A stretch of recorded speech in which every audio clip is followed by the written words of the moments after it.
La maison hantée de Beaunois. Les faits qui vont suivre m'ont été rapportés par une abonnée des champions d'Afrique. Ensemble, écoutons son témoignage. L'histoire s'est passée en 2018 et à l'époque, nous étions à la recherche d'une maison. C'est comme ça que nous avons découvert une très belle maison dans la ville de Beaunois.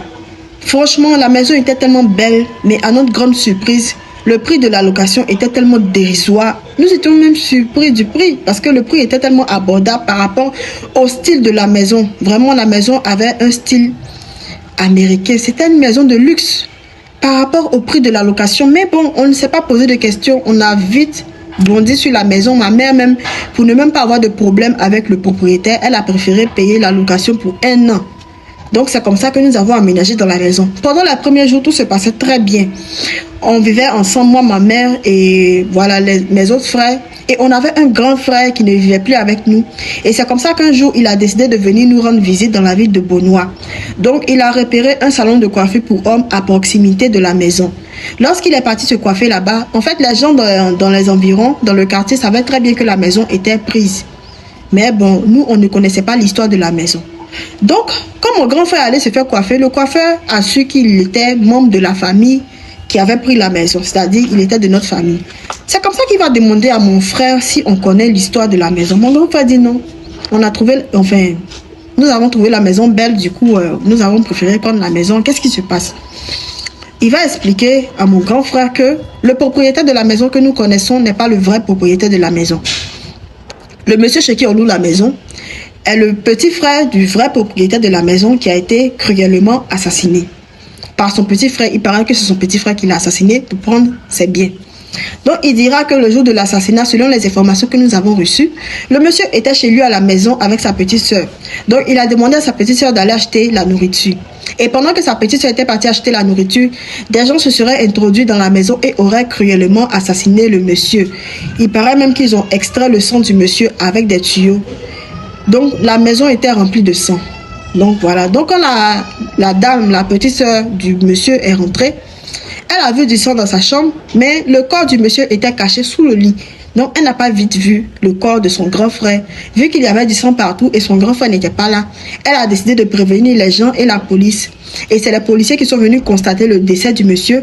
Quand ils ont perquisitionné, ils ont fouillé la maison, ils ont découvert la dépouille du monsieur en dessous de son lit qu'ils ont transporté.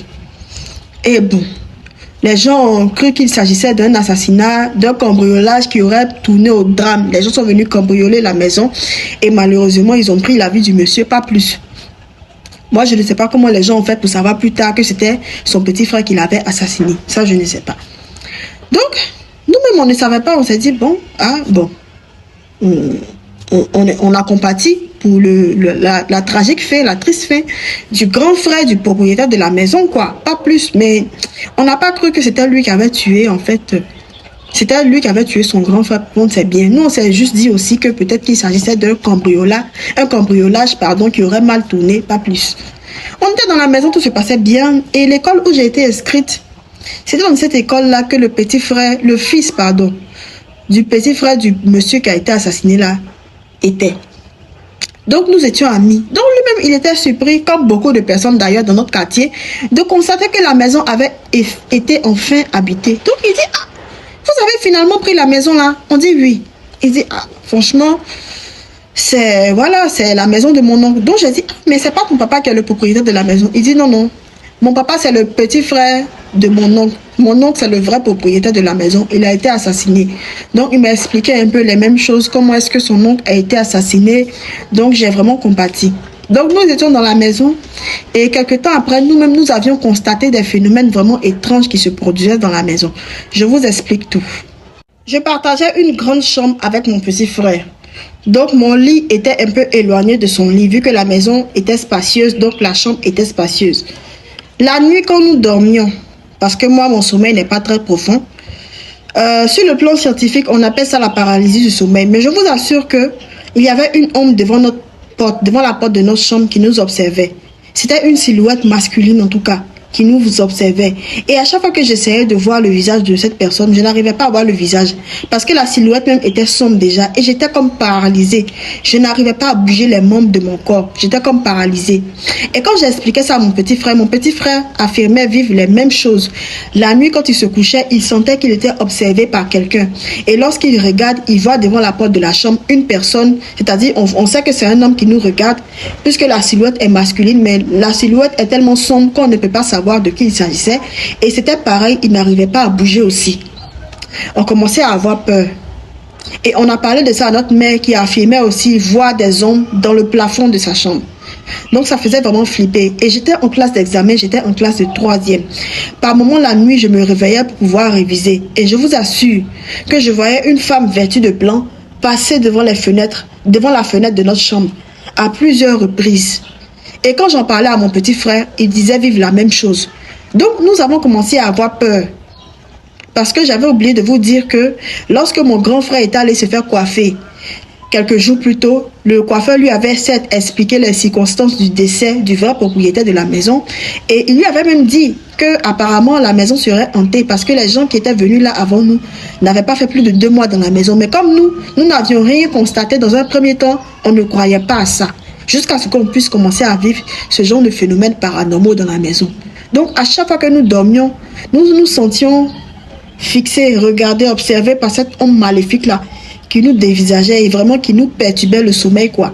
Donc on pouvait rester dans cette situation là pendant des heures jusqu'à ce que l'homme disparaisse. Donc on dormait pratiquement même les matins.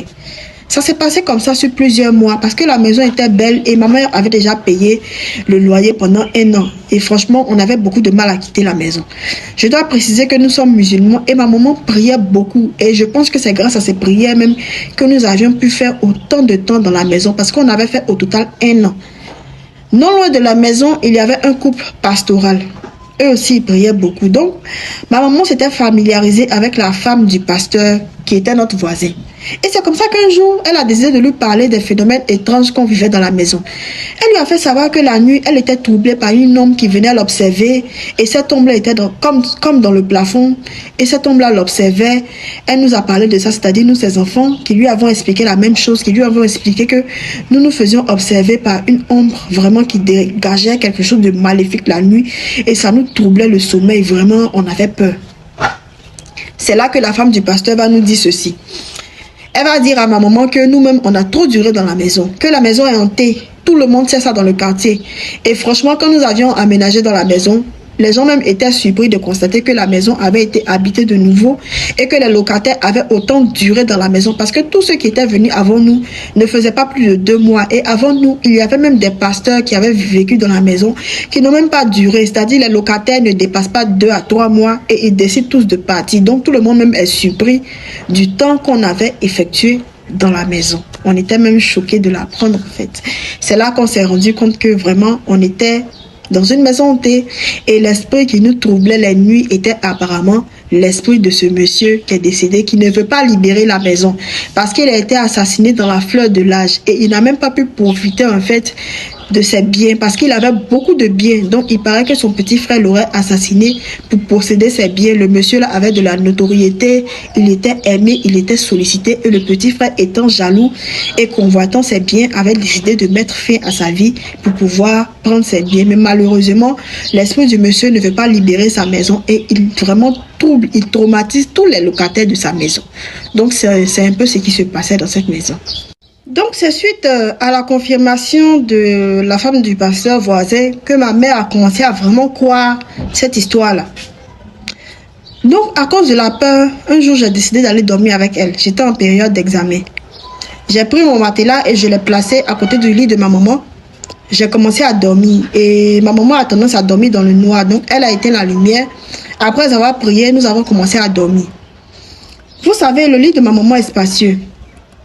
Et lorsqu'une personne s'assoit à côté de vous dans un lit, vous sentez. Dans le noir là, ma maman a senti que quelqu'un s'était assis à côté d'elle. Donc le lit a bougé. Elle a senti la présence de quelqu'un d'autre dans le lit. C'est une femme qui est courageuse, hein. Je salue sa bravoure, je salue son courage. Elle savait que c'était le monsieur là qui était assis à côté d'elle.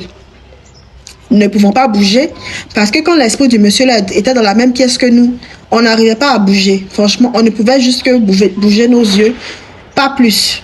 Donc, elle a dit, elle s'est adressée à l'esprit du monsieur qui était assis à côté d'elle dans le noir. Moi, curieusement, je dormais profondément. Donc, je n'ai même pas suivi la scène, je n'ai rien senti. C'est elle qui m'a fait le compte rendu le lendemain. Elle dit au monsieur, monsieur, excusez-moi, mais franchement, vous êtes décédé dans des circonstances tragiques, c'est vrai, mais je n'y suis pour rien. Ce n'est pas moi qui vous ai tué. S'il vous plaît, allez-y. Et c'est comme ça que la personne s'est levée. Elle a senti que la personne s'était levée du lit et était partie. Donc le lendemain, quand le jour est arrivé, elle me demande si c'était moi qui m'étais assise à côté d'elle durant la nuit. Je dis non. Moi-même, je dormais profondément, donc je ne sais même pas de quoi tu me parles. C'est là qu'elle a dit que vraiment, on dirait que cette histoire-là, c'est sérieux, hein, cette histoire de maison hantée là, c'est sérieux. On dirait que ce que les gens racontent, ce que la femme du pasteur m'a dit là, c'est vraiment vrai. Et un autre jour, voilà ce qui va se passer.